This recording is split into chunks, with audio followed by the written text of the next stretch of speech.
This is the day the Lord has made. We will rejoice and be glad in it. Good to see all of you. It always is. It's always a treat. And we do a few announcements today. One is that we are having the pork barbecue. I forgot that I called that pastoral pork in days before, but that's what it is. And I hope it's the most expensive meal that you're going to have this year, that you donate heavily to the building fund. And I wanted to tell you too, different churches do this in different ways. There's a little town in northwest Iowa called Doon, Iowa. And it's primarily Dutch people that live there. And every year they have an exciting fundraising meal. They have a meal of Rocky Mountain oysters. And people will drive 100 miles, which of course in that part of the country that's next door, but they'll drive 100 miles for their Rocky Mountain Oyster Festival, they call it. And if you don't know what Rocky Mountain oysters are, don't look it up now. But it's kind of an interesting thing.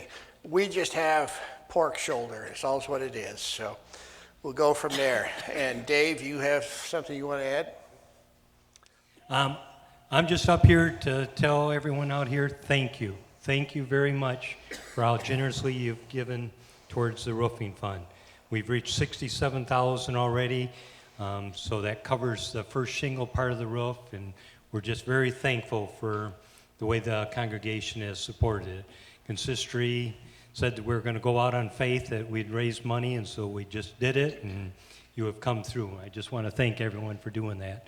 Now we're on to phase 2, that's over above the parlor and the bathrooms, and that's the roof that really we thought needed it the worst, but the roofers said they would not do that until the shingle part was done, because the shingle guys put holes in things. As it was, we had to have 4 different spots patched because of spots that the shingle guys had done. So, but just want to thank everyone and continue asking for your support for going forward. Thank you very much. Thank you, Dave.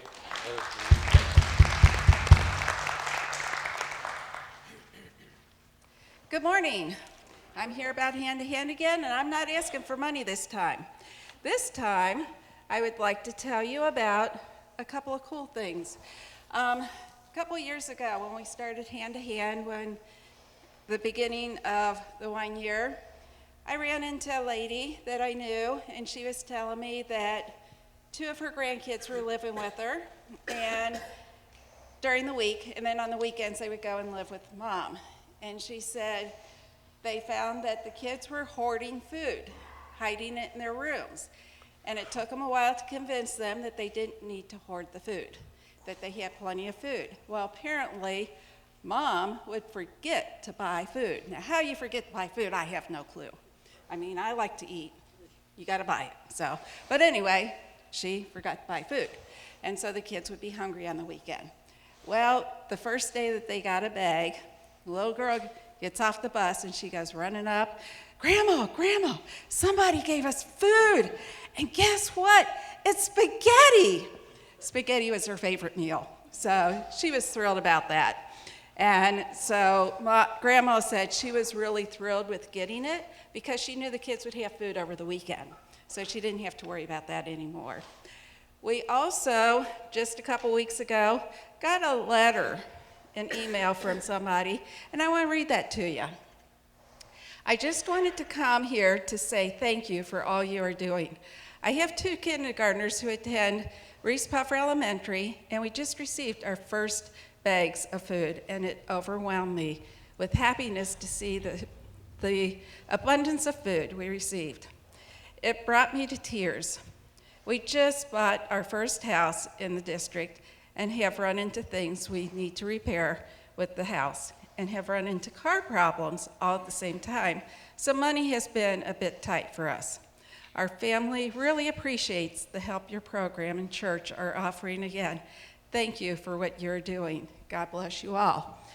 So keep up the good work. Keep giving the money. But I also want to tell you about my supervisor in this district. They come once a year to inspect, to make sure I'm doing everything right, just like Feeding America does. I have all these rules I have to follow. But anyway, she was here, and she saw my list of meals that we give. And she said, you know, you don't have to feed the whole family. You only need to feed the one child. Well, then she asked me, she gets on her phone, she starts calculating. How many kids do you have? Starts calculating. Tell them how many kids you have. Last year we had 280. Right now we're at 216, but it'll keep growing. So anyway, she says, well, how much do you spend? How much have you spent this year? And I said, about 24,000. She goes, my calculations say it should be 30,000. So we are feeding more people because we're feeding the whole family a meal, you know, with the spaghetti. But more people we're feeding for less than what they think. And that's because through Hand to Hand and Feeding America, I can get things a lot cheaper. The things that I ask for are things that I can't get cheaper, and that's why I ask for those. So I just thought that you guys would like to hear that. Keep up the good work. And our next packing is not this Tuesday, but next Tuesday at 2:30. But one more thing. Yeah. Did you know that it's Pastor Appreciation Day? Not until you mentioned it.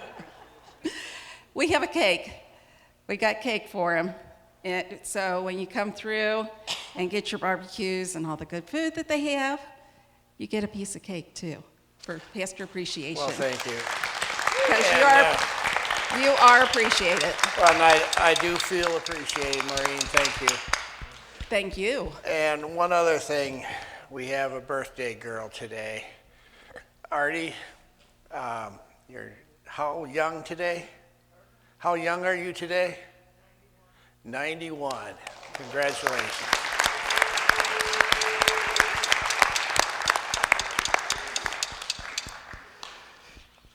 Yeah, you're 91 and I can't keep up with you, so that's a good thing.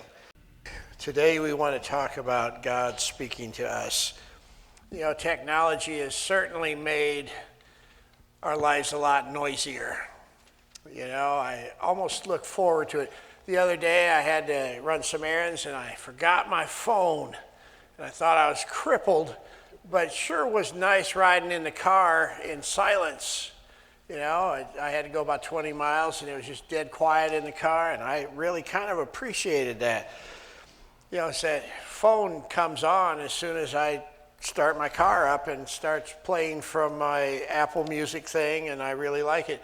And then there's audiobooks. You know, you listen to 10 minutes of a book. If you got a 10-minute window, you can listen to that, and it's never quiet. Some people put the television on first thing in the morning when they wake up and, you know, listen to Channel 13's Toxic Positivity is what I call it. It's nasty stuff, you know. But and then they'll have that TV on all day long. Sometimes I have music playing in my office. And, you know, it used to be if you were running around somewhere, you were in a store and you heard somebody talking to themselves, you'd think, well, they need to up their medication a little or something like that. But now it's a common thing because they've got these little dangly white things hanging out of their ears and they're having a telephone conversation while they're shopping for groceries. You know, and I remember my mom saying, you know, sometimes it's just so noisy here, I can't hear myself think. And all that noise does raise the level of anxiety to us, you know. But the question I want to ask you today is, what if God is trying to speak to you and he's being drowned out? What if he's got a message for you? Is all the noise around you drowning out what he has to say to you? Now, when I was a kid, I rode my horse at night quite a bit in the summertime. I've been an insomniac my whole life, and what I would do is at 2 in the morning I'd go out, and the horse seemed to like it. You know, he'd run up to the fence and whinny at me. He was raring to go. I'd throw a saddle on him and ride 4 or 5 miles and call it a night. But the horse seemed to love it, and in those days it was absolutely quiet. It's not that way anymore because all the modern hog barns have ventilator fans, and you can hear those fans blaring all the time. But back then, it was just absolutely stone quiet. And I really enjoyed that. The horse seemed to like it. We could ride for hours. But I remember the closeness with God that I felt there was really quite intense. And I think he spoke to me at times. Now, I didn't do what he told me to do. A lot of times I regret that. I made a lot of mistakes at an early age. But that does happen. Question for you is, do you get any quiet time where God can speak to you? Do you deliberately take the time? What do you do if you can't sleep? Do you go on a Netflix marathon, or what do you do? I couldn't sleep last night because I had this pork I wanted to put into the roasters, and get it going. And I had that scheduled for 3:30 this morning, so because I wanted it to be ready in time, or I couldn't get back to sleep. So even though I had just written this, I put Netflix on. And I was watching a World War II movie. Well, I fell asleep and actually in my sleep had a conversation with Adolf Hitler. Because it was a World War II thing, and he was asking me where Karl Barth was hiding. And he was doing it in English, and I realized Hitler didn't speak any English. But, it was a dream. But when is the last time you've listened for the word of the Lord? And another question is, do you want God to speak to you? Or are you afraid of what he might say? Today we're going to look at that in one of the Old Testament stories where God speaks to a young man named Samuel. I want to give you just a little background on Samuel. I'm trying to turn you all into Bible nerds. I want to make Bible scholars out of everybody, and if you let me, I'll do that. But Samuel's background starts with a man named Elkanah. And Elkanah had 2 wives, as was common. Hannah and Peninnah were their names. And Peninnah had kids. She could shell them out. Hannah did not. Hannah couldn't have kids. So Peninnah mocked Hannah, gave her a hard time about that all the time. Now in those days, it was before the temple was built in Jerusalem, so they had this tabernacle, this portable temple, set up in a town called Shiloh. And all Jewish people were required once a year to make a pilgrimage to that. And then they offered sacrifices and did lots of praying and things like that. Well, Hannah was there and she was praying fervently. She said to God, "Give me a son and I'll give him back to you. As a sign of his dedication, his hair shall never be cut." So those of you who are old hippies, take comfort in that. Spiritual people don't cut their hair. Okay, just let it get long. No, just kidding. But that was how that was interpreted. Now, Eli, who was the high priest, heard her praying very fervently. It was early in the morning, and Eli thought she was drunk because she was so into it. Well, she asked for children. She went home and got pregnant and gave birth to Samuel. And the name Samuel means asked of God. And when he was weaned, which was at about 3 years old, was the traditional time they weaned them in those days, she brought him to the tabernacle and left him there. And he became an assistant to the high priest Eli. Now, Eli was not a good person. He was kind of he took advantage of his position, and he had 2 sons who were in line for the priesthood. They were both narcissists. The scriptures tell us later that they were fat. They took more food than they were supposed to. They took more money than they were supposed to and all that sort of thing. So Eli and his sons had fallen out of favor with God, and that's where today's story begins. So here we go. Meanwhile, the boy Samuel served the Lord by assisting Eli. Now, in those days, messages from the Lord were very rare, and visions were quite uncommon. Maybe they had too much noise, too. maybe too much selfish indulgence, or maybe they just didn't want to hear from the Lord. We don't know. It goes on, it says, one night Eli, who was almost blind by now, had gone to bed. The lamp of God had not yet gone out, and Samuel was sleeping in the tabernacle near the ark of God. Suddenly the Lord called out, Samuel. It's kind of a loaded little paragraph there. The lamp that he's talking about is called the lamp of the presence, and they lit it as a symbol of God's presence in the tabernacle. That's why we have the little candle up there next to that big Bible, is because I wanted to symbolize the same thing, the presence of God. And the ark and its contents were there. Now this ark was a gold-plated chest about 6 feet long, and inside it was the original 10 Commandments that God had carved out of the rock on Mount Sinai.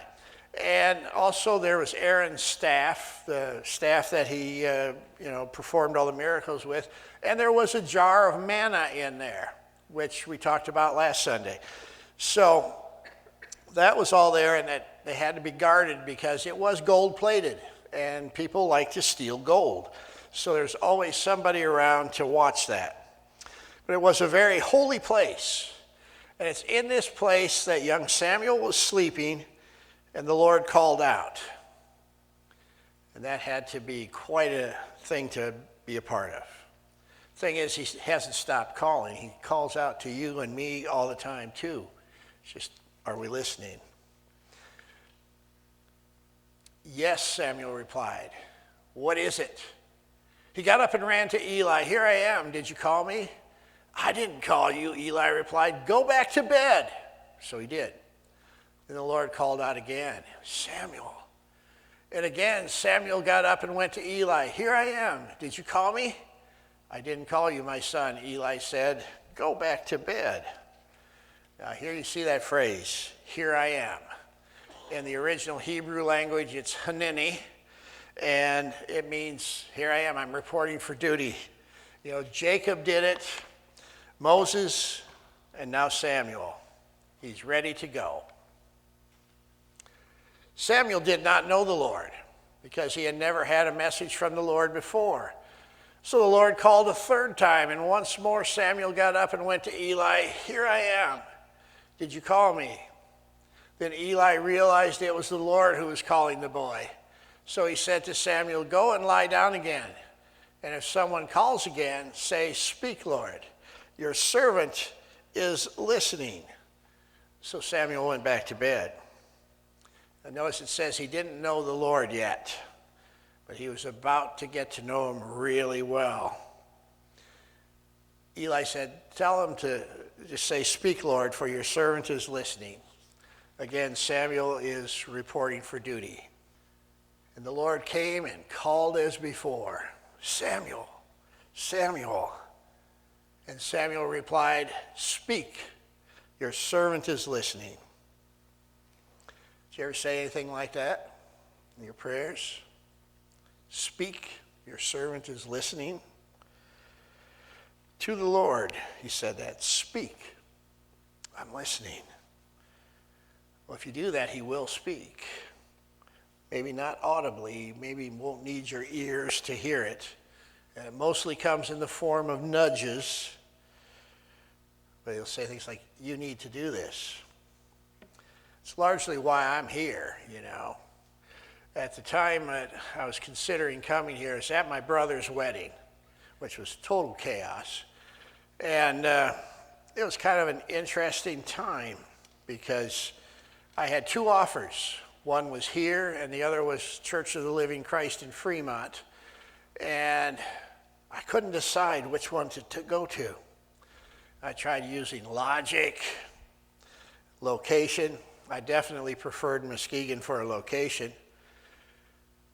And I asked God to tell me. Now, I was driving the 3 hours from Sioux Center to Alexander in my car, and I had to listen. I put a cassette in. You all remember cassettes? You know, and I put a cassette in. Happened to be a cassette of one of my favorite all-time albums, Sticky Fingers by the Rolling Stones. So I'm listening to that, driving down the highway, you know, and song comes on, it says this. The name of the song is "You Gotta Move." I thought, now, isn't that ironic that I'm hearing that? So I was thinking maybe I should just stay where I am. But the song says you gotta move, and I don't know if that was a coincidence or not, but I moved. And that's how that happened. Well, the story goes on like this. Then the Lord said to Samuel, I'm about to do a shocking thing in Israel. I'm going to carry out all my threats against Eli and his family from beginning to end. I have warned him that judgment is coming upon his family forever because his sons are blaspheming God and he hasn't disciplined them. So I've vowed that the sins of Eli and his sons will never be forgiven by sacrifices or offerings. See, Eli didn't guide his sons, and they were in line for the high priesthood. It was an inherited thing in those days. And we find out later in the book of Samuel that Eli and his sons were obese. They were very heavy, and they had a lack of discipline. They couldn't control themselves in any way. They messed with prostitutes and all sorts of things like that. There was a definite lack of discipline in their lives, and there was a lack of listening for God's voice. So God was going to replace them as leaders. It says Samuel stayed in bed until morning. Then he got up and opened the doors of the tabernacle as usual. He was afraid to tell Eli what the Lord had said to him, but Eli called out to him, Samuel, my son. And here he says it again, here I am. There's a little boy, probably 5 years old by that time, willing to serve. He was afraid, but he was willing. And he would go on to be God's special messenger for his generation and beyond. So Eli asked, what did the Lord say to you? Tell me everything, and may God strike you and even kill you if you hide anything from me. So Samuel told Eli everything. He didn't hold anything back. It is the Lord's will, Eli replied. Let him do what he thinks best. Pretty strong language there. May God strike you and kill you if you hide anything. So Samuel gave the very negative report, and Eli knew they had it coming. He resigned himself to it. And then, as Samuel grew up, the Lord was with him. And everything Samuel said proved to be reliable. And all Israel, from Dan in the north to Beersheba in the south, knew that Samuel was confirmed as a prophet of the Lord. The Lord continued to appear at Shiloh and give messages to Samuel at the tabernacle. So Samuel gained respect. God continued to appear and give him messages because God was not done speaking. And guess what, folks? God is still speaking all the time. He's not quiet. He has things to say to both you and me. He wasn't done speaking to Samuel, and he's not done speaking to you either. The United Church of Christ has a slogan that I really like. It's this one. It says, never place a period where God places a comma. You know, God is still speaking. He's not done with you. So don't shut him out. He'll mostly speak to you through nudges, but he is going to speak to you. Now, it seems that God speaks primarily through the Bible. In order for him to do that, you have to read it. You have to become a Bible scholar, which I'm trying to get everybody to do. You have to listen for his voice in Scripture. And that works. You'll hear it if you ask. And sometimes he speaks through other people. Sometimes even through preachers. Sometimes through your spouse. Sometimes even through your kids. And other people. And even unbelievers he can speak through. He speaks through nature. Take a walk on the beach of Lake Michigan and there's no denying God's presence there. You can sense it. Or a walk in the woods. One of the best parts of Muskegon is the state park just down the road. You can get on those trails and We go on those trails every once in a while, and you can hear God speaking, and when you're done, you can pull all the ticks off of yourself. But it's there. He does speak to us. He speaks to us in cornfields and open prairie. He can speak through music and art. I've got a buddy who's a proctor at the Metropolitan Museum of Art in New York City. And he said to me the other day, he goes, if I wasn't a Christian, I think art would be my religion because God speaks so loudly through it. And I'm hoping to get there sometime and have him give me his official tour. Sometimes God can speak through hymns and even through contemporary Christian music, even through secular music. Like I said earlier, God can even speak through the Stones. And it's hard to imagine that Mick Jagger has the voice of God, but it is possible that he can speak to you, that God will speak to you through him. Now, do you want him to speak to you? If so, you have to commit to radical listening. Maybe when you can't sleep, get up and listen in the quiet of the night. Or maybe just look at your schedule and carve a space in there where you can listen to him speak. A space where you don't turn on the TV or pick up a book. Just invite him to talk to you. Like Samuel said, speak, Lord, for your servant is listening. You'll be surprised. Now, you all know that there's lots of nuts who've claimed that God has told them to do some pretty bizarre things. How do you tell if the message is from God? And that's pretty easy, actually. If the message is not contrary to the commandments of Jesus, it's probably from God. If a commandment is not contrary to the idea of loving God and loving others as yourself, it's probably God speaking to you. If the message is to bless someone, chances are really strong that it's from God. So what happens if you intentionally listen for the voice of God? Well, one thing is you'll make better decisions and you'll have fewer regrets. Your life won't be wasted. As Jesus said, you'll have a rich and satisfying life. This is one of his statements, and the thief here is, of course, Satan. He says, the thief's purpose is to steal and kill and destroy. My purpose is to give them a rich and satisfying life. See, he's waiting to talk to you. So you need to commit to radical listening. Be still and listen and see what happens. I guarantee it's going to blow you away. It's what's kept me going for all these years and still does. Sometimes, I'm so busy being a pastor, I don't have time to listen to God. And that's when I have to put the brakes on and listen again. And it's always turned out good.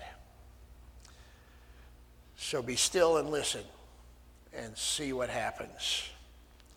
Let's believe this good news and live in peace.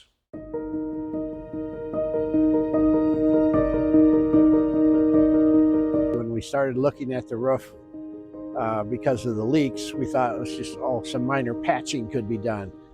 But the roof was shot. Parts of it are more than 30 years old, and it's got considerable weather damage to it. We already have some interior damage. We have wet carpet every time there's a major storm, so it is a necessary thing. This is a huge expense, and it's much worse than we thought it was going to be. This is a large building, and it's going to cost $230,000 to do it all. We do have a rainy day fund, and we started that up again about a year ago. 5% of our income is going into that fund every week. We put 5% away, but the fund has not grown enough to cover this yet. We're taking some money out of that fund, but I like to have a substantial savings account, and we're going to keep building on that thing as much as we can. I don't want us to go in debt. We've been debt-free for over 10 years. and I want to keep it that way. I'm hoping that we can raise the money, do it in phases, and get it done.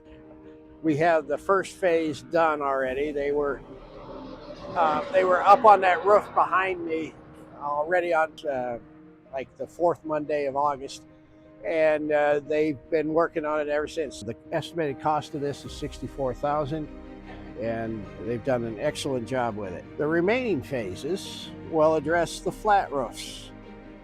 Phase 2 will replace the leaky flat roof above the parlor. The estimated cost for that is $40,000.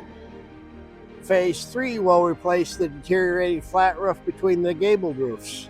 The estimated cost is about $37,000. Lastly, Phase 4 will replace the flat roof near the main sanctuary above the nursery. The estimated cost is about $90,000. Hopefully the money will come in good so that we can get this done by the end of the year. I think that's unrealistic. I don't think we can pull that off, but I certainly hope it's done by spring. But it's tough for a church to replace a roof because donating money for a roof isn't very romantic. For instance, it's not like drilling wells to get clean water to people in Africa. But this is something that has to be done. I intend to give to it myself because it's necessary. You know, the roof is falling apart. In the 4 decades that I've been a pastor, I've always been impressed with how people give, and I'm deeply grateful for it. Some folks have given huge amounts, and others have given a percentage of their income. It's amazing how that works, and I'm deeply thankful to all of you for doing that. And thank you in advance for donating to this cause. It's an important one. We got to keep our building up, and I'm just very thankful for your generosity and hope that it continues for years to come. You can make a donation online at laketonbethel.org or through an envelope offering at the church. Please designate Raise the Roof on your donation.